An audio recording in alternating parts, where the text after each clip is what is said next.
আল্লাহ তাআলা বললেন ওয়াল্লাযীনা কাফারু আ'মালুহুম কাসারাবিন বিকিআতিন ইয়াহসাবুহুম যামআনু মাআ।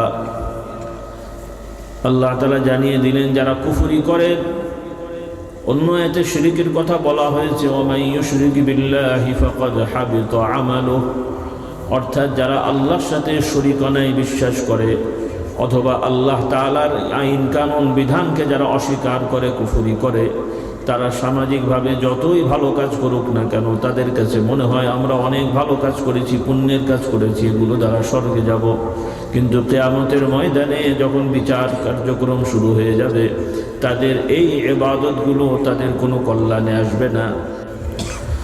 أما بعد فأعوذ بالله من الشيطان الرجيم بسم الله الرحمن الرحيم يا أيها الذين آمنوا اذكروا الله ذكرا كثيرا وسبحوه بكرة وأصيلا। আল্লাহ রাব্বুল আলামিনের শানে আমরা শুকরিয়া আদায় করছি, সকলে পড়ছি আলহামদুলিল্লাহ। আলহামদুলিল্লাহ। আজকের বাৎসরিক তাফসীরুল কোরআন ওয়াজ মাহফিল ইসালে সওয়াব বহু বছর ধরেই মাহফিলটা হয়ে আসছে। মুহতারাম মাওলানা নাসিম সাহেব হুজুরের আব্বাজানের সময় থেকেই নিয়মিত মাহফিল হচ্ছে। আমার আব্বাজান অনেকবার এসছেন, আমিও বেশ কয়েকবার এসেছি, মাঝে কয়েকবার আসা হয়নি। আমার ছোট ভাই এসছেন, তো আগে অনেক বেশি রাত হওয়ার কারণে অনেকে হয়তো আগে দেখেননি আমাকে। তো আজকে ভালো লাগছে যে এই মাহফিলে যুবক এবং বাচ্চাদের সংখ্যা বেশি, বলি আলহামদুলিল্লাহ। আলহামদুলিল্লাহ, এটা একটা ভালো দিক। আর যুবকদের জন্য একটা সুসংবাদ আছে, বলি আলহামদুলিল্লাহ। আলহামদুলিল্লাহ। বুড়োরা শুনবেন না, কিন্তু শুধু যুবকদের কানে কানে বলে দিই, কি বলেন? সেটা হলো রাসূলুল্লাহ সাল্লাল্লাহু আলাইহি ওয়াসাল্লাম সুসংবাদ দিয়েছেন যুবকদের যে আল্লাহ তাআলা যাদের জান্নাত দেবেন সবকে যুবক করে জান্নাত দান করবেন, বলি আলহামদুলিল্লাহ। আলহামদুলিল্লাহ। আমাদের এই দাড়ি পাকা বুড়োরা কিন্তু যাবে না। কেমন করে যাবে? তাহলে কেমন করে যুবক হতে হবে? কালি লাগিয়ে কালো করতে হবে নাকি? তাহলে ফেরেশতারা চিনতে পারবে না। অথবা ক্লিন শেভ হতে হবে নাকি? বলি আলহামদুলিল্লাহ। দুনিয়ায় আমরা যে যে বয়সেরই থাকি না কেন, যে যে বয়সেই মারা যায়, অসুস্থ সুস্থ রোগী, কিয়ামতের ময়দানে বিচারের ফয়সালায় আল্লাহ তাআলা যাদেরকে জান্নাতের ফয়সালা দান করবে সবাইকে যুবক যুবতী পুরুষ নারী করে যুবক যুবতী অবস্থায় জান্নাত দান করবেন, বলি আলহামদুলিল্লাহ। আল্লাহ তাআলা সব থেকে ভালো জানেন কেন তিনি করবেন। তবে বাস্তবতা বোঝা যায় যে জান্নাতটা হলো আনন্দ ফুর্তি করার জায়গা, বলুন সুবহানাল্লাহ। দুনিয়াতেও আনন্দ ফুর্তি করা যায়, কিন্তু কিছু সীমাবদ্ধতা আছে। দুনিয়ায় মদ খাওয়া যাবে এক বোতল, কয়েক চুমুক, কিন্তু জান্নাতে যত পারবেন মদ খাবেন, সুবহানাল্লাহ। বিশ্বাস হলো না বানিয়ে বললেন? বোতলে মদ থাকবে না, জান্নাতে আল্লাহ তাআলা মদের নদীর ব্যবস্থা করে দেবে, সুবহানাল্লাহ। এরপরে জান্নাতে মজাদার পানিটাও মজাদার হবে, সেটারও আল্লাহ তাআলা নদী দান করবেন। এবং দুধেরও নদী থাকবে। দুনিয়ায় তো আমরা পাত্রে দুধ রাখি, এরপরে কিছু সময় পরে আবার অনেক সময় নষ্ট হয়ে যায়, কিন্তু জান্নাতে আল্লাহ তাআলা জান্নাতীদের জন্য দুধের ব্যবস্থা করবেন যেটা নদীতে থাকবে। কোথায়? বিশ্বাস হলো? যুবকদের যারা সায়েন্স পড়ে একটু কেমন কেমন লাগছিল না যে নদীতে আবার দুধ হয় কেমন করে নাকি? হ্যাঁ, কে দান করবেন? আল্লাহ। আল্লাহ তাআলা চাইলে সেটা হবে, বলি আলহামদুলিল্লাহ। আল্লাহ তাআলা বলেন وأنهار من لبن لم يتغير طعمه وأنهار من خمر لذة للشاربين। জান্নাতে দুধের যে নদীটা থাকবে সেই দুধ কিন্তু নষ্ট হবে না, সব সময় টাটকা থাকবে। সুবহানাল্লাহ। কোরআনের কথা, আমি বানিয়ে বলছি না। এবং এগুলো বিশ্বাস করলেই মুমিন হওয়া যায়। শুধু যুক্তি দিয়ে বিশ্বাস করলে মুমিন হওয়া যায় না। যুক্তি যেটা সামনে থাকে ওটা তো সবাই বিশ্বাস করবে, না করলে তো মানুষ বোকা বলবে। কিন্তু মুমিন মুসলিম হওয়ার জন্যে কোরআন এবং হাদিসে যে বিষয়গুলো বর্ণনা হয়েছে, যেগুলো আমরা চোখে দেখিনি, অনেক সময় প্রচলিত যুক্তিতেও হয়তো মিলানো যাচ্ছে না, কিন্তু বিশ্বাস করতে হবে আল্লাহ তাআলা এগুলো বলেছেন, এতে কোনো সন্দেহ নেই। আমার ভাই বোনেরা, বিশেষ করে ছাত্র ছাত্রী যারা আছো, এখানে যুবকরা আছো, মা বোনরা শুনছো, মহিলারা ছাত্রীরা আছো, কলেজ ইউনিভার্সিটি যারা পড়ো, কারণ ইদানিং যে অবস্থা হয়েছে ছেলে মেয়েদের, বিশেষ করে কলেজ ইউনিভার্সিটির অনেকেরই ঈমান আমল সব বরবাদ হয়ে গেছে। শুধু নামে মুসলমানের সন্তান, কিন্তু একজন মুমিন মুসলিমের যেভাবে ঈমান ইসলাম বিশ্বাস দরকার, কর্ম দরকার, উল্লেখযোগ্য এদের মধ্যে নাই। আমল তো নেই, ঈমানও ত্রুটি। আপনারাই বলেন, কলেজ ইউনিভার্সিটির ছেলেদের মধ্যে, কলেজ ইউনিভার্সিটিতে যারা পড়ে, এরা কি নাবালক না সাবালক নাকি হাবালক? নাবালক না হাবালক? সাবালক। কারণ ইসলামের আইন অনুযায়ী 18 হওয়া দরকার হয় না, তার আগেই সাবালক সাবালিকা হয়ে যায়। প্রচলিত এটা আন্তর্জাতিক একটা রুলস, সেটা আইনে থাকতে পারে, কিন্তু আমরা মুমিন মুসলিম হিসেবে ইসলামের আইনে বিশ্বাস করব। নির্দিষ্ট কিছু বিষয় আছে, এটার কারণে ছেলে মেয়েরা সাবালক হয়ে যায়। আর সাবালক সাবালিকা যারা হয় তাদের উপরে আইন বাস্তবায়িত হয়, তাকলিফ বলা হয় আরবিতে, মুকাল্লাফ।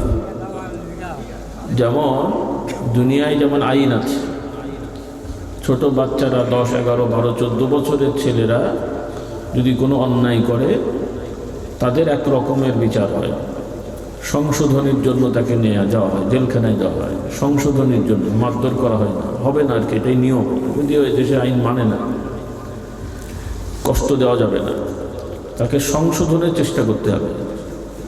আর এরপরে অ্যাডাল্ট হয়ে গেলে তার পূর্ণাঙ্গ শাস্তি দেওয়া হবে। যেমন 19 বছর, 18, 19, 20 বছরের যদি একটা যুবক খুন খারাপিতে লিপ্ত হয়, ছেলে মেয়ে, যুবক যুবতী, আর 50-60 বছরের বয়স্ক লোক যদি খুন খারাপি করে, শাস্তি একরকম না দুরকম? করকম হবে? একই রকম। কেন একরকম? যে 18 পার হয়ে গেলে সব অ্যাডাল্ট হয়ে যায়। এখন এই যুবকের বাপ মা যদি কোর্টে যে কান্নাকাটি করে, বিচারকের পাহাড় ধরে যে স্যার আমার ছেলে অল্প বয়স, ক্ষমা করে দেন, এইভাবে কাঁদলে কি হবে? আইনে হবে না। ওইভাবে আল্লাহ তাআলার আইনে যখন একটা ছেলে মেয়ে সাবালক হয়ে যায়, তথা 13, 14, 16 এরকম, 16-র মধ্যে মোটামুটি প্রায় ছেলেরাই সাবালক হয়ে যায়, মেয়েরা তো বটেই। এদের জন্য নামাজ, রোজা, পর্দা, হালাল হারাম বেঁচে চলা, সত্য কথা বলা, মানে যেগুলো বড়দের জন্য আইন, এদেরও একই আইন। একটা 50-60 বছরের লোক এক ওয়াক্ত নামাজ কাজা করলে যেমন অপরাধী, আল্লাহর আইনে কবরে শাস্তি হবে, কিয়ামতে শাস্তি হবে, এইভাবে এই 16-18 বছরের ছেলে মেয়েরাও যদি নামাজ কাজা করে, পর্দা ঠিক মতো না করে, অশ্লীল কাজ করে, আল্লাহ তাআলা মাফ করুন, তওবা ছাড়া মারা গেলে একই শাস্তি হবে। বলুন নাউযুবিল্লাহ। আমরা কি চাই যে আমাদের সন্তানেরা শাস্তি পাক? আমার যুবকেরা, তোমরা কি চাও যে কবরে তোমাদেরকে পোড়ানো হোক, কিয়ামতের ময়দানে তোমাদের পোড়ানো হোক? কেউ চাও?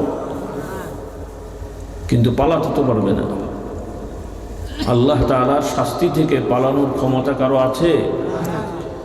এজন্য যে কথাটা আমি বলতে চাই, কলেজ ইউনিভার্সিটির ছাত্রছাত্রীদের জন্য তোমাদের আসল ভবিষ্যৎ হলো কবরটাকে যেন শান্তিময় করা যায়, আল্লাহ তাআলার বিচারে যেন মুমিন মুসলিম হিসেবে ওঠা যায়, এই প্রস্তুতি নেওয়া। এটা হলো প্রথম প্রস্তুতি। এর সাথে দুনিয়ায় থাকতে হবে, খেতে হবে, চলতে হবে, যোগ্যতা অর্জন করতে হবে। কিন্তু এই দুনিয়ায় আমি থাকবো, এর নিশ্চয়তা নেই। বদদোয়া করছি না। কোনো যুবক কি বলতে পারবে যে আমি বুড়ো হওয়ার আগে মরবো না? তো মার্কা মারা দলের সদস্য যেগুলো আছে, ফেরেশতারা আসলে মনে লাঠিতে দৌড়াবে নাকি? পারবে? আগে পারতে মনে হয়। হ্যাঁ, আল্লাহ আমাদের হেদায়েত দান করুন। ভাবসাব তো ওই রকমই ছিল, মার্কা মারা কিছু দলের লোকজন ভাবসাব ওরকমই ছিল। হুজুর টুজুরদেরকে মারধর করার পরে মনে করতো যে ফেরেশতারা তো কোনো ব্যাপারই না, হ্যাঁ, এরকমই একটা ভাব ছিল মনে হয়। এখন তো বুঝলেন ভাব কেমন হলো, আরও সামনে আছে, এখনো যদি না শুধরানো হয় এখনো বাকি আছে। কি আছে? কথা বোঝা যাচ্ছে কিছু? আল্লাহ হেদায়েত দান করুন। এখনো সময় আছে। ওই যুবকরা যেমন বলে না, ঝগড়া করলে যে ভালো ভালো হয়ে যা, ভালো হতে কি বলে, আমিও বলছি ভালো হয়ে যান। আগেও মানুষকে সতর্ক করেছিলাম, কিন্তু কে কার কথা শোনে? ভাব এরকম কি ছিল আর কি হলো। এখন তো বুঝলেন কি হলেন, এখন তো বোঝা গেল কি হলেন। এজন্য সকল দলের লোকজনকে বলছি, এখন আবার যারা মাথা চাড়া দিয়ে উঠছে যে ওদের পালা শেষ, আমাদের পালা, তোমাদের পালাও শেষ হয়ে যাবে, কিন্তু অত মাথা চাড়া দেওয়া যাবে না। ভালোভাবে চলো, সৎভাবে চলো, আল্লাহ সম্মান দেবেন। আল্লাহর কাছে কম নাই। কত খাবি রে বাবা, কত খাবেন, কত বড় বিল্ডিং বানাবেন, কত টাকার দরকার। সঠিক পথে কি সম্ভব না? কি সম্ভব না? সম্ভব না, এটাই সঠিক। হালাল পথে উপার্জন করবেন, স্বাভাবিকভাবে থাকবেন, মানুষের সেবা করবেন, মানুষ ভালোবাসবে, মানুষ সম্মান দেবে। কাউকে মেরে ধরে খুন করে সম্মান অর্জন করা যায় না। এই শিক্ষাটা হলো তো এখন, নাকি হয়নি? এখন হয়েছে, আগে হচ্ছিল না, বিশ্বাস হচ্ছিল না যে আল্লাহ যে ধরেন, শাস্তি দেন, এখন বিশ্বাস হলো না, আগে হচ্ছিল না মনে হয়। আরও সামনে বাকি আছে। তওবা তিল্লা করে আমরা সবাই ভালো হয়ে যাই, সৎ পথে চলে যাই। আল্লাহ আমাদের সবাইকে হেদায়েত দান করুন। নিজের সন্তানদেরকে দিনদার বানান। কলেজ ইউনিভার্সিটির ছেলে মেয়েরা, তোমরা দিনই বই পুস্তক কেন, পড়াশোনা করো, আলেম ওলামাদের সাথে থাকো, জামাতে নামাজ পড়ো, জুমার দিন আগে আগে মসজিদে যাও, খতিব সাহেবের কথাগুলো একটু শোনো, সেখান থেকে একটু শিক্ষা নেওয়ার ব্যবস্থা করো। কারণ এই গতানুগতিক সিলেবাসে যা আছে এগুলোতে কি আখেরাত পরকালের কথা আছে? বরং সব ভুলিয়ে যাওয়া হয়েছে। অধিকাংশ ইউনিভার্সিটির ছেলে মেয়েরা সংশয়বাদী। মুসলমানের সন্তান হলেও মনে করে হুজুররা বলে, হতেও পারে নাও পারে, এরকম একটা ভাবসা। এই অবস্থায় মারা গেলে ঈমান নিয়ে কবরে যাওয়া যাবে না। ঈমান নিয়ে কবরে যেতে হলে দৃঢ়তা লাগবে। আল্লাহ এবং আল্লাহর রাসূলের পক্ষ থেকে যা বলা হয়েছে তাকে, সেই বিষয়গুলোকে কোনো রকমের দ্বিধা ছাড়া, কোনো রকমের সন্দেহ ছাড়া দৃঢ়তার সহিত বিশ্বাস করলেই ঈমানদার হওয়া যায়। আল্লাহ তাআলা কোরআনে সূরাতুল বাকারার প্রথমে আল্লাহ তাআলা বলে দিয়েছেন, এই কোরআন থেকে তারাই হেদায়েত পাবে, তারাই পথ পাবে, তারাই সুপথ প্রাপ্ত হবে।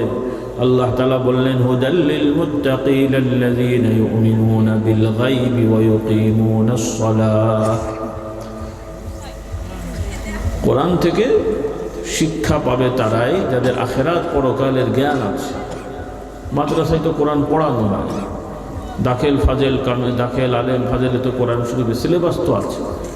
না পড়লেও, পরীক্ষা দিতে গেলে নকল করলেও তো ওই সময় তো 2-4 পাতা পড়া হয়েছে, নাকি তা লিখতে পারো নাই, ফটো স্টেট তো আর করা যায়নি, নাকি সেও গেছে। তাহলে ওই 2-4 পাতা পড়লেও তো কিছু শেখা গেছে। কিন্তু আমাদের চিত্র দেখতে হচ্ছে, অনেক মাদ্রাসার ছেলেরাও নামাজ পড়ে না। আপনাদের দেশে নেই মনে হয়, আছে না? নাই? স্কুল কলেজে না হয় বুঝলাম কোরআন হাদিস পড়ে না, শেখায় না, পরিবেশ নেই। মাদ্রাসার 1 থেকে সবই তো কোরআন হাদিসের সিলেবাসই আছে। তারপরে এই দুর্দশা কেন? ইমানে গণ্ডগোল হয়ে গেছে। কিসে গণ্ডগোল? ইমানে গণ্ডগোল। আমার যুবক যুবতী ভাই বোন, মাদ্রাসায় পড়ো আর স্কুল কলেজে পড়ো, সবার আগে ইমানদার হও, আল্লাহর প্রতি ইয়াকিন সৃষ্টি করো, দৃঢ়তা সৃষ্টি করো। আখেরাত পরকাল এগুলো যে সত্য, এতে সন্দেহ নেই। দৃঢ়তার সহিত বিশ্বাস করো, আল্লাহ তাআলা আমাদেরকে বিচারের সম্মুখীন করবেন, এতে কোনো সন্দেহ নেই। কুরআনুল কারীম আল্লাহ তাআলা বলেন, ওয়া নাদাউল মাওয়াজিনাল কিসত লিয়াউমিল কিয়ামাহ। কিয়ামতের ময়দানে আমি আমল নামা মাপার জন্যে, আমল মাপার জন্যে আমি মাপযন্ত্র প্রতিষ্ঠা করব। ওয়া নাদাউল মাওয়াজিনাল কিসত লিয়াউমিল কিয়ামাহ, আদালত ইনসাফের মাপযন্ত্র আমি প্রতিষ্ঠা করব। তথা আল্লাহ তাআলা আপনার আমার সকল কথা কাজ, সকল বিষয়গুলো কিয়ামতের ময়দানে আপনার আমার সামনে মাপার ব্যবস্থা করে দেবেন। সূরাতুল কারিয়াতে আল্লাহ তাআলা বলছেন, ফাআম্মা মান সাকুলাত মাওয়াজিনুহু ফাহুয়া ফি ঈশাতির রাদিয়াহ। এভাবে বিভিন্ন আয়াতে আল্লাহ তাআলা বললেন। তো কারিয়াতে আল্লাহ বলছেন, যাদের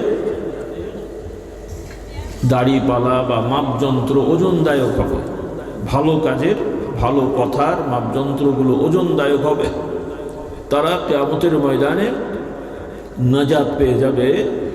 আনন্দমুখর শান্তিময় পরিবেশে তাদের জন্য থাকার ব্যবস্থা করে দেওয়া হবে। বলুন সুবহানাল্লাহ। মনোপুত যে এই পরিবেশে থাকলে তারা খুশি হবে, আল্লাহ তাআলা এদের জন্য এমন পরিবেশের ব্যবস্থা করে দেবেন। সুবহানাল্লাহ। وَأَمَّا مَنْ خَفَّتْ مَوَازِينُهُ فَأُمُّهُ هَاوِيَةٌ। অতঃপর যাদের জন্য তাদের মাপযন্ত্র হালকা হয়ে যাবে, যে তাদের আমলগুলো ওই সময় কোনো মূল্য থাকবে না, হালকা হয়ে যাবে। দুনিয়ায় কিন্তু অনেক বেশি দেখা গেছে, বিশেষ করে যারা বিভিন্ন ধর্ম অবলম্বী, তারাও আপনার আমার মতন ইবাদতের জায়গায় তারা যায়। যেমন মুসলমানরা 5 ওয়াক্ত না পড়লেও মোটামুটি জুমার দিনে মসজিদ ভরে না যাচ্ছে। এরপরে রমজানে রোজা রাখছে, কোরবানির সময় গরু দিচ্ছে, চুরি করা হলো, কি বলেন, হয় না? চুরি করা গরু কোরবানি দিলে কত সওয়াব। আপনারা মনে করছেন এরকম করে না। আচ্ছা, আস্ত গরু হয়তো চুরি করে এনে কোরবানি দেয় না, কিন্তু টাকা চুরি করেছে, সেই টাকা দিয়ে কোরবানি করে না, সেটা মনে গোনা কম। একটা আস্ত গরু আর এক গ্রাম থেকে নিয়ে এসে চুরি করে কোরবানি দিল, সব হয়েছে। আচ্ছা, গরু নাই আনে নাই, কিন্তু অফিস আদালতে চাকরি করে, সরকারি বেসরকারি টাকা সরিয়েছে, ওই টাকা দিয়ে গরু ছাগল কিনে কোরবানি দিচ্ছে, এটা মনে হয় সব হয়েছে নাকি? কিন্তু সমাজে এগুলো হচ্ছে না, হয়নি। তাহলে দেখতে মনে হলো লাখ টাকার গরু কোরবানি দিয়েছে, কিন্তু চোরা টাকা, যেটাকে বাংলায়, সুন্দর বাংলায় দুর্নীতি বলে আর কি। আর সাধারণ মানুষ মনে করে খুব ভালো কাজ, কি বুঝলেন? সাধারণ গ্রামের মানুষ অনেকে দুর্নীতি বোঝে না, মনে করে এটাও খুব ভালো কাজ মনে হয়।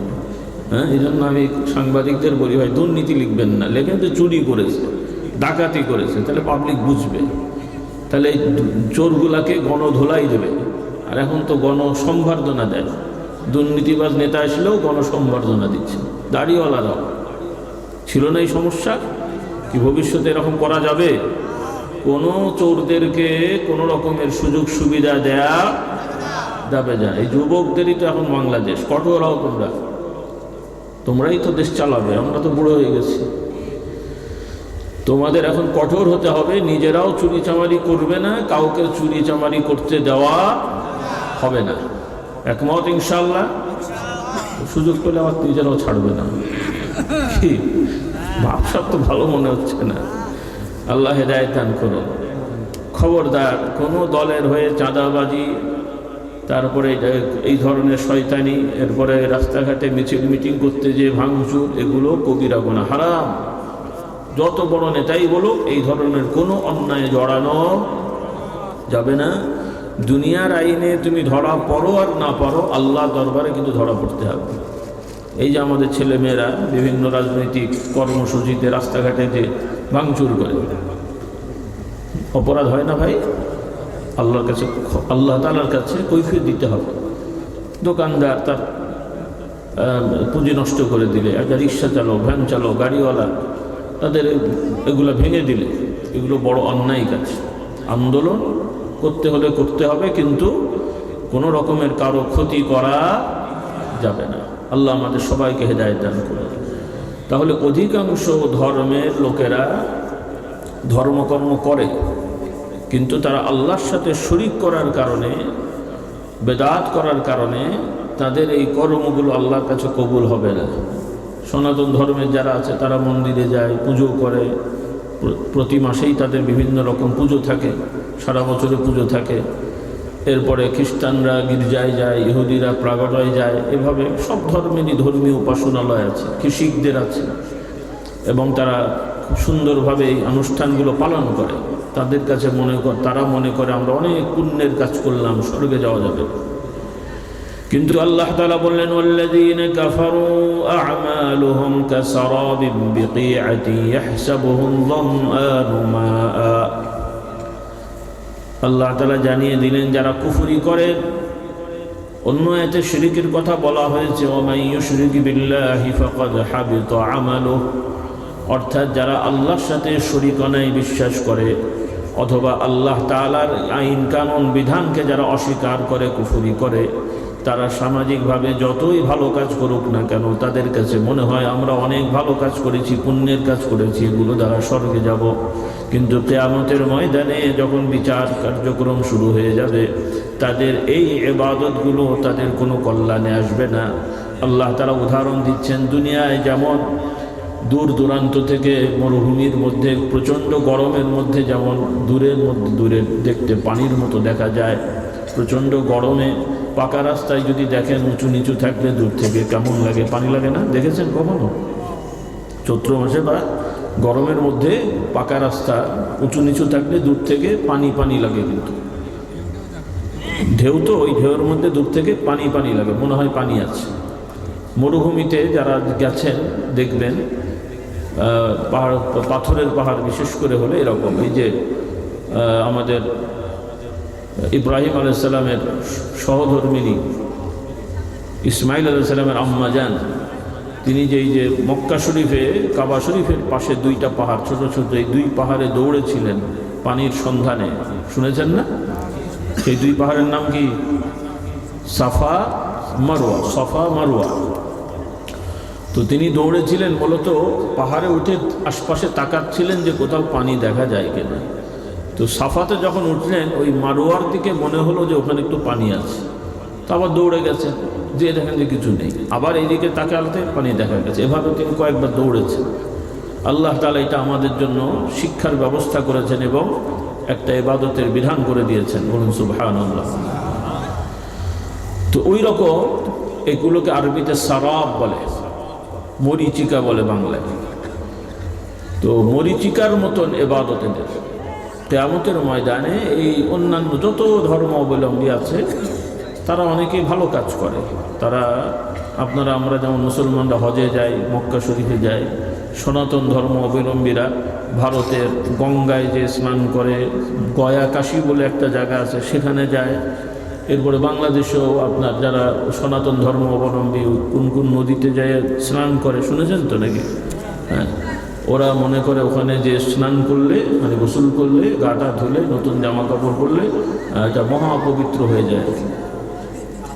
তো এই ধরনের অনুষ্ঠান তারা পালন করে, কিন্তু এগুলো আমরা বিশ্বাস করছি যে তাদের যেহেতু ঈমান ঠিক নেই, আর এই আমলগুলো অধিকাংশই আল্লাহর শেখানো না, আল্লাহর বিধান না, এগুলো তাদের বিভিন্ন লোকেরা বানিয়েছে, চলে আসছে। এগুলো দ্বারা তারা জান্নাতে যেতে পারবে না। আমরা তাদের আহ্বান করব যে জান্নাতে যেতে হলে সবাইকে বিশ্বাস করতে হবে লা ইলাহা ইল্লাল্লাহ, আল্লাহ ছাড়া সত্যিকার অর্থে আর কোনো উপাস্য, আর কোনো মাবুদ নাই, এবং আল্লাহ তাআলা মানুষের মধ্য থেকে নবী রসুলগণকে নির্ধারণ করেন, একদল মানুষকে নির্ধারণ করেন, তাদেরকে নবী রসুল করেন। এই নবী রসুলগণ আল্লাহর পক্ষ থেকে শিক্ষা নিয়ে আসেন, দীক্ষা নিয়ে আসেন, আদর্শ নিয়ে আসেন, মানুষদেরকে শিক্ষা দেন, দীক্ষা দেন। যারা এই পথে চলবে আল্লাহ তাআলা ফয়সালা দেবেন। নবীগণ বিচারক না, কিয়ামতের বিচার কে করবেন? এত জোরে বলেন বাবা, বিচার কে করবেন? বর্তমানে এই জগৎ কে চালান? নবীরা চালান নাকি হুজুররা চালান? আবার কিছু ভণ্ড পীর আছে, এই পীরের ভক্তরা দাবি করে যে আল্লাহর ওলিরা নাকি জগৎ চালায়, বলেন নাউজুবিল্লাহ। আবার একদল কবিতা বানিয়েছে, ছন্দ, পাগড়িওয়ালা টুপিওয়ালা মুফতি নামে বক্তব্য দিচ্ছে যে আল্লাহর ধন আল্লাহ নবীকে দিয়ে, আল্লাহ হয়েছেন গায়েব হয়ে, নবীর ধন খাজা বাবা নিয়ে শুয়ে আছেন আজমিরে, কেউ ফেলে না, কি জানো? এই যে কথাটা খুব ভালো কথা, সুবহানাল্লাহ পড়লেন নাকি? নাউজুবিল্লাহ। আপনারা নাউজুবিল্লাহ পড়ছেন, কিন্তু কোনো এক বক্তা এরকম মজলিসে বলল, আর ওইখানকার শ্রোতারা সুবহানাল্লাহ পড়ছে। কি অবস্থা দেখেন! তা আমি বলে থাকি যে এই কথা যদি আবু জেহেলও শুনতো, নাম শুনেছেন আবু জেহেল? খারাপ হয়ে গেল না? তো ভালো করে বলি, আলহাজ আল্লামা আবু জেহেল আল কুরাইশি আল মাক্কি, কি শুনেছেন তো না? আমি কিন্তু ভুল বলি নাই। ভুল বলেছি? হুজুররা বলেন তো, যে হজ করে তাকে কি বলে? তা আপনাদের একটা লোক হারাম টাকা দিয়ে হজ করলে তো হাজি বলতে হয়, না হলে তো মান সম্মানের ব্যাপার স্যাপার। আর যদি ওয়াজ মাহফিলে টাকা দিয়ে থাকে, ওর নাম না লিখলে তো ওয়াজ করাই মুশকিল। কি বলেন? আছেন এরকম নেতাটা ছিল না আগে? হ্যাঁ। তাহলে একবার হজ করে যদি হাজি না লেখে মন খারাপ করে, আবু জেহেল বেটা সারাটা জীবন মক্কায় থেকে কতবার হজ করলো, হাজিদের এত সেবা করলে একটু হাজি সাহেব বলবেন না আপনারা? কি বলেন? হ্যাঁ, মক্কার মানুষ জীবনে যে কত হাজার লিটার জমজম খেয়েছে তার কোনো হিসাব নেই। ঘুম থেকে উঠলেই কাবা শরীফ দেখতে পেত, কারণ আবু জেহেলের যে বাড়িটা ওখান থেকে কাবা শরীফ দেখা যায়, মানে আগে যেত আর কি, মানে ওই এলাকাটা পাশেই কাছে। আর কাবা শরীফের চারিদিকেই মোটামুটি মানে 3 দিকের বা 3.5 দিকেই বলা যায় পাহাড়, একটা দিক একটু নিচু আর কি। তাতে করে ওই আশপাশে যত মানুষ ছিল পাহাড়ে পাহাড়ে এই ঘর, প্রত্যেকেই বাড়ি থেকে বেরোলেই কাবা দেখতে পেত। তো মক্কার মুশরিকেরা নিয়মিত সকালে সন্ধ্যা কাবা দেখেছে, জমজমও নিয়মিত খেয়েছে। জান্নাতি না জাহান্নামী? জাহান্নামী, কারণ তাদের ইমানে ত্রুটি আছে, শিরক করেছে, কুফর করেছে, নাউযুবিল্লাহ। তো আবু জেহেল গরু চোরও নয়, কাবা শরীফের ফান্ডের টাকা আত্মসাৎ করে নাই, যেটা বর্তমান বাংলাদেশের মুসলমান নামধারী মসজিদ কমিটির লোকেরাও অনেক সময় মসজিদের টাকা সাইজ করে, শোনা যায়। আমি নিজে তথ্য পেয়েছি অনেক জায়গায়, মাদ্রাসার টাকা মুহতামিম আত্মসাৎ করেছে, শোনা গেছে। সত্য মিথ্যা তো আর আমি জানি না, যাই হোক। তো এই ধরনের কাণ্ড। কিন্তু আবু জেহেল কিন্তু চোর ছিল না রে ভাই, কিন্তু তার ইমানের সমস্যা ছিল। কিন্তু ইমানের সমস্যা থাকলেও এই ধরনের বিশ্বাস আবু জেহেলের ছিল না যে আল্লাহর ধন, আল্লাহ নবীকে দিয়ে আল্লাহ গায়েব হয়ে গেছেন, নবীর ধন খাজা বাবা নিয়ে গেছেন। মানে এই কথার রেজাল্ট হয় বাংলা বুঝলে যে যা আছে এখন সব ওই বাবার কাছে, আল্লাহর কাছেও নাই, নবীর কাছেও নাই। আর বাবাও তো কবরের ভেতরে, আর ওপরে যেগুলো পাহারা দেয় এগুলো তো সব জটলাওয়ালা গাঁজা খোর। আপনাদের এলাকায় অনেকেই হয়তো যায় বিভিন্ন দরগায় মাজারে মানত নিয়ত করে টাকা পয়সা দেয় না? আপনার দেশের লোক যায় না মনে হয়? হাই রে মুসলমানের অবস্থা। মা বোনদের বলতে চাই, খবরদার কোনো দরগা মাজারে মানত নিয়ত করে টাকা পয়সা, মুরগি গরু ছাগল দেয়া যাবে না। এগুলো কবিরা গুনাহ, এগুলো ইসলামের বিধানেও নাই, কোনো নবী রাসূলের বিধানে এটা নাই। ইহুদি খ্রিস্টানরা এরকম কবর পূজা করে, সিজদা করে। আল্লাহ নবী বলেছেন এটা তারা করে ঠিকই, কিন্তু আল্লাহ তাআলা এটার জন্য তাদেরকে অভিশাপ দিয়েছেন। খুব ভালো করে বোঝেন বাবারা। আল্লাহ রাসূল সাল্লাল্লাহু আলাইহি ওয়াসাল্লাম বললেন, আল্লাহ তাআলা ইহুদি নাসারাদের প্রতি অভিশাপ দিয়েছেন, শাস্তি দিয়েছেন, গজব দিয়েছেন এই জন্যে যে তারা তাদের নবী এবং ওলিদের কবরগুলোকে সিজদার জায়গা বানিয়েছিল। নবী এবং ওলিদের কবরগুলো সিজদার জায়গা বানানোর কারণে, এবং নবী ওলিরা জগৎ চালায়, মুক্তি দেন, বিপদ উদ্ধার করেন, এই ধরনের বিশ্বাস থাকার কারণে তারা পথভ্রষ্ট এবং অভিশপ্ত। আর আজকে মুসলমানের মধ্যে ওই একই রোগ ঢুকে পড়েছে।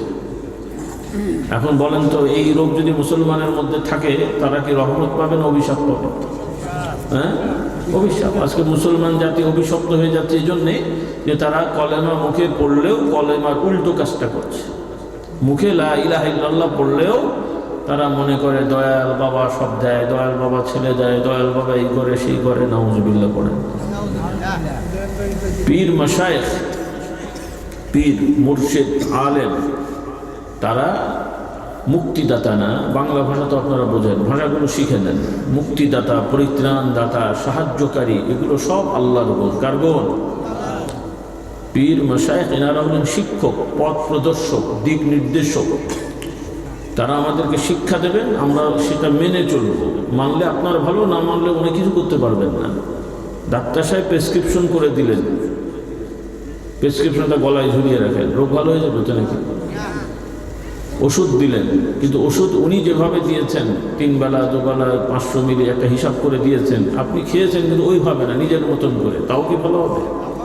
তাহলে নবী রসুলের শিক্ষা আল্লাহওয়ালা বুজুর্গরা তারা শিখেছেন, জেনেছেন, কোরআন হাদিস কেন্দ্রিক। এগুলো স্বপ্নে দেখে হয় না। আল্লাহর বিধান কখনো স্বপ্নে সাধারণ মানুষ পায় না, নবীরা পান।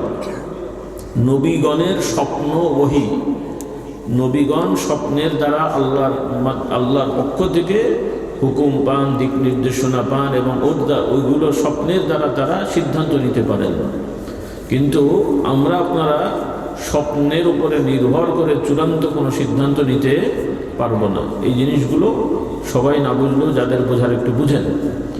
এই জন্য আল্লাহওয়ালা ভালো মানুষদের কাছে যেতে হবে, এটা যেমন সত্য কথা। তবে এই মানুষরা আমাদের মুক্তি দেবেন, উদ্ধার করবেন, আমাদেরকে সবসময় দেখে রাখবেন, এমনটি যেন আমাদের মনে না আসে। সদা সর্বদা সব কিছু দেখা, সব কিছু জানা এবং সবসময় সাহায্য করার শক্তি ক্ষমতা শুধুমাত্র একমাত্র কার? আল্লাহ। আল্লাহ তাআলা আমাদের এই ঈমানের উপরে দৃঢ় থাকা তৌফিক দান করুন।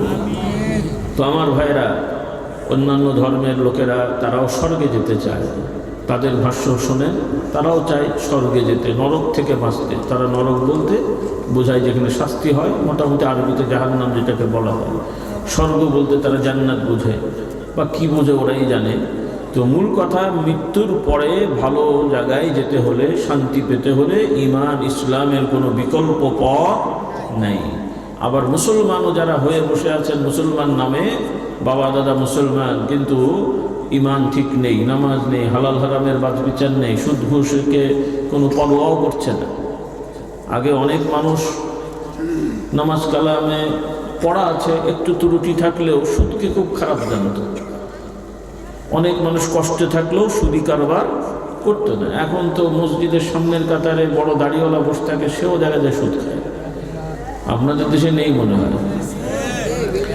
ব্যাংকের সুদ, সমিতির সুদ, এরপরে আবার কেউ কেউ আছে টাকা খাটায় মনে হয়। কি বলে আপনাদের দেশে? 20,000, 50,000, 30,000 টাকা মানুষকে দেয় যে সুদ নেওয়ার জন্যে। আপনাদের গ্রামে নাই মনে হয়? শুধু অমুসলিমরাই করে না, না মুসলমানগুলো? আল্লাহ আমাদের হেদায়েত দান করুন। খবরদার এই কাজটা করবেন না। যারা করেছেন, শুনতে পাচ্ছেন, তওবা করে ফেলেন। ব্যবসা করবেন, আল্লাহ ব্যবসা শিখিয়েছেন। পণ্য বিক্রি করবেন, জিনিস বিক্রি করবেন, কিনবেন, বিক্রি করবেন, লাভ করবেন নিয়ম অনুযায়ী। এই যে এখন মাঝে মাঝে খাবার দাবারের কিছু কিছু বিষয় কেউ কেউ মানে বাংলাদেশের বিভিন্ন এলাকার লোকেরা আছে দুষ্টু, যেটাকে সিন্ডিকেট বলে, বড় বড় ব্যবসায়ী নামধারী ডাকাত গুন্ডারা, এরা নিজেরা ছক করে জিনিসের দাম অতিরঞ্জিত বাড়িয়ে দেয়। এটা কিন্তু হারাম। যারা এগুলো করে আপনারা এদেরকে বোঝাবেন এটা যেন না করে। এবং কৃষকরা অনেক সময় তারা খাটনি করে, পরিশ্রম করে, তারা যা না লাভ করে, মাঝখানের লোকগুলো বেশি লাভ করে। এটাও খুব অন্যায়। যারা দায়িত্বশীল এই বিষয়গুলো আপনারা লক্ষ্য রাখবেন। কৃষকরা যেন বেশি লাভ করতে পারে, অন্যরা মিডিয়ারাও লাভ করবে। লাভ ছাড়া সে ব্যবসা করবে কি করে? কিন্তু অতিরঞ্জিত ব্যবসা লাভ করা কি কষ্ট পাচ্ছেন আপনারা? বেশি রাগ হয়ে গেছে? আল্লাহ আমাদের সবাইকে হেদায়েত দান করুন। কারণ আমাদের খাবার দাবার যদি হালাল না হয় ভাই, এই নামাজ রোজাও কবুল হবে না। পড়বেন ঠিকই, পড়তে তো হবে, কিন্তু কবুল হবে না। নিজের জীবন ব্যয় করা সব থেকে বড় কাজ, কষ্টের কাজ। কিন্তু সেই যুদ্ধ জেহাদেও যদি কেউ হারাম খেয়ে যায়, হারাম টাকার অস্ত্রপাতি নিয়ে যায়, নিয়তে যদি গণ্ডগোল থাকে, তাহলে রাসূলুল্লাহ সাল্লাল্লাহু আলাইহি ওয়াসাল্লাম জানালেন যে এই লোকের এই মৃত্যুটাও শহীদের মর্যাদা পাবে না। বলেন নাউযুবিল্লাহ। জীবন দিয়ে দিল, তাও শহীদের মর্যাদা পাবে না। এই জন্য আমার যুবকেরা, বিশেষ করে মহিলারাও ইদানিং অনেকে কাজ করছেন, আগে করতেন না, এখন চাকরি করেন স্কুলে, কলেজে, অফিস আদালতে। চাকরি করা দোষ না, নাজায়েজ না, কিন্তু মেয়েদের সাধারণত চাকরি করা জরুরি হয় না যদি পুরুষরা ঠিক দায়িত্ব পালন করেন। বাবা যদি সঠিকভাবে দায়িত্ব পালন করেন, স্বামী যদি সঠিকভাবে দায়িত্ব পালন করেন, তাহলে কোনো মেয়েরই চাকরি করার দরকার হওয়ার কথা না। তারপরও এটা হারাম না, মহিলারাও চাকরি করতে পারবেন, কিন্তু পর্দা মেনটেন করাটা জরুরি। বিয়ের আগে বাবার অনুমতি সাপেক্ষে এবং পর্দা করে, বিয়ের পরে স্বামীর অনুমতি সাপেক্ষে পর্দা করে, শরীয়তের পর্দা। এইভাবে চাকরি করলে আপনার চাকরি বৈধ হবে, ইনকাম হালাল হবে। এখন যদি মহিলারা বেপর্দা হয়ে চাকরি করেন, আবার চাকরি করতে যেও ডিউটি ফাঁকি দেন আর বেতন নেন, কি হবে? এটা হারাম হবে। বহু স্কুল কলেজ মাদ্রাসার শিক্ষক শিক্ষিকা পুরুষ নারী অনেকে ঠিকমতো ক্লাস করেন না, ফাঁকি দেন। আপনাদের গ্রামে নেই মনে হয়? হ্যাঁ, প্রাইমারি স্কুল, হাই স্কুল, দাখিল মাদ্রাসা, আলেম মাদ্রাসা, শিক্ষক শিক্ষিকা অনেকেই আছে ঠিকমতো পড়ায় না, ফাঁকি দেয়। বেতন তো ঠিকই নেই, বেতন তার কম নেয় না। কেউ যেহেতু বলে না যে আমি মাসে 5 দিন ক্লাস করি না, আমার বেতন কেটে নেন, বলে কেউ? উল্টো আরও জালিয়াতি করে, যদি কোনো কাজকর্ম থাকে ভাউচার টাউচারও আবার জালিয়াতি করে। আগে চোট পাওয়া যেত বেড়া কাটা, শীত কাটা, এখন হচ্ছে ভাউচার কাটা, চেক কাটা চোর সব। হ্যাঁ, এইসব চোর আছে। তো প্রতিষ্ঠানে, শিক্ষা প্রতিষ্ঠানেও এখন চোর, শিক্ষকরাও চুরি করছে। মিটিং করবে, 500 টাকার নাস্তা খাবে, 1-1.5 হাজার টাকা বিল করে বসে থাকে। তো এই যে অবস্থা, আল্লাহ আমাদের সবাইকে হেদায়েত দান করুন। সেজন্য মহিলারা যারা চাকরি করেন ডিউটি ফাঁকি দেবেন না, পর্দার সহিত চাকরি করবেন। আর যদি দেখেন যে পর্দা করে চাকরি করা যাচ্ছে না, কিন্তু আপনার স্বামী যদি সচ্ছল হয়, আপনার বাবা যদি আপনার হক ঠিক মতো আদায় করেন যে আপনি চাকরি না করলেও কোনো অসুবিধা নেই, তাহলে চাকরি করবেন না। কারণ মহিলাদের এটা দায়িত্ব না। খুব ভালো করে শেখেন। আপনাদের মাথার মধ্যে এখন নতুন চিন্তা, বিশ্বাস ঢুকানো হয়েছে নারী পুরুষ সমান, মানে পুরুষরাও যা করবে নারীরাও তাই করবে।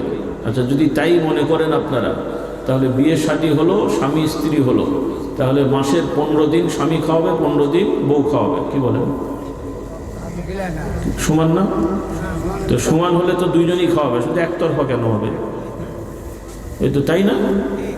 তাহলে 15 দিন স্বামী স্ত্রীর বাড়িতে থাকবে, আর 15 দিন স্ত্রী স্বামীর বাড়িতে থাকবে, কি বলেন?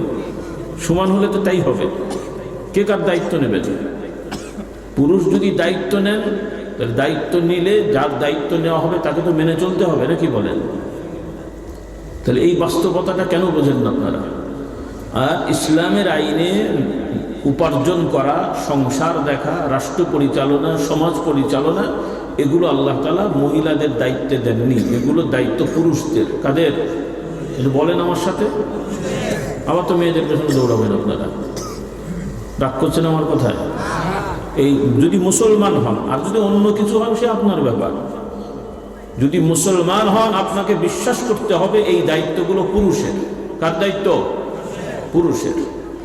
নারীরা পারবে না তা না, কোনো কোনো জায়গায় পারবে, নির্দিষ্ট নীতি আছে, কিন্তু এটা দায়িত্বের মধ্যে পড়ে না। এটা তাদের জন্য নফল, পুরুষদের জন্য এটা ফরজ। পুরুষদের জন্য এটা ফরজ। কি কথা বোঝা যাচ্ছে? এই শিক্ষাগুলো আপনাদের নিতে হবে। আল্লাহ আমাদের সবাইকে হেদায়েত দান করুন। কারণ যখন দেখি দাড়িওয়ালা টুপিওয়ালারাও এই সমস্ত মেয়ে নেত্রীদের পেছনে দৌড়ায়, তখন চিন্তা করি যে এদের রুচিটা কি, বুঝটা কি। আল্লাহ এদের সবাইকে হেদায়েত দান করুন। আমরা মা বোনদের অসম্মান করি না, আল্লাহ তাআলা তাদেরকে অনেক সম্মান দিয়েছেন। আমরা বিশ্বাস করি আমাদের মায়ের পায়ের নিচে আমাদের জান্নাত, বলুন সুবহানাল্লাহ। আমরা বিশ্বাস করি স্ত্রীদের সাথে ভালো ব্যবহার করা এটা ফরজ ইবাদত, বলুন সুবহানাল্লাহ।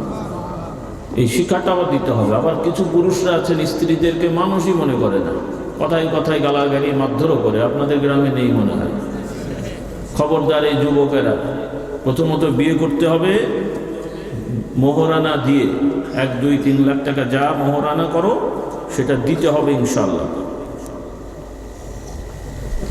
কিন্তু যেটা শোনা যায়, কাগজে কলমে কাজী সাহেবরা 1-2 লাখ টাকা দেড়মোহর লিখলেও দেওয়া হয় না ঠিক মতো, উল্টো আরও শ্বশুর বাড়ির থেকে 5-7 লাখ টাকা আদায় করে।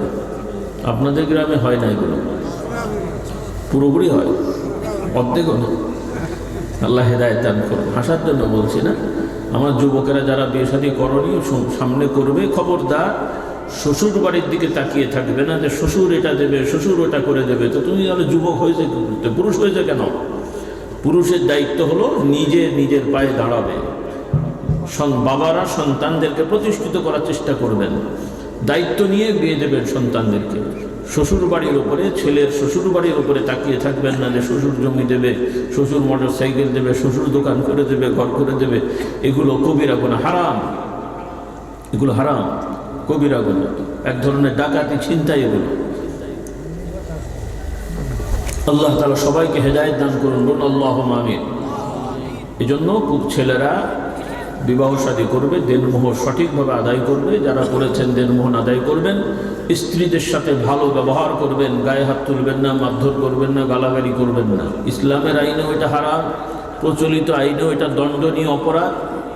আর আরেকটা ঝামেলা আছে, আগে অনেক সময় গ্রামগঞ্জে দুই একটা দিয়েছেন, হয়ে গেছে, চলে গেছে, কিন্তু এখন শোনা যায় যে দুই একটা দিলে আবার 5-7টা খেতেও হয় কিন্তু। হ্যাঁ, এই জন্য একটু সাবধান হয়ে যায়। এখন আর ওই এক হাতে চলবে না, এক হাতে তালি বাজে না, কি বলে না, এই জন্য সাবধান হতে হবে। আল্লাহ আমাদের হেদায়েত দান করুন। তো সর্বোপরি আর কথা বাড়িয়ে কষ্ট দেবো না, রাত হয়ে যাচ্ছে। আপনারা দোয়ার পরে কিছু কিতাবাদি থাকবে, আমার এগুলো কেনার চেষ্টা করবেন। মহিলারাও লোক পাঠিয়ে কিতাব নিয়ে যাবেন, কারণ 1-2 ঘন্টায় সব কথা বলা যায় না। আমরা মুশকিল হয় আসলে এমন সময় উঠতে হয় যে সময় কথা বোঝারও মন মানসিকতা থাকে না। এখন যা বলেছি অর্ধেক অনেকে শুনেছেন, অর্ধেক শোনেনি ঠিক মতো।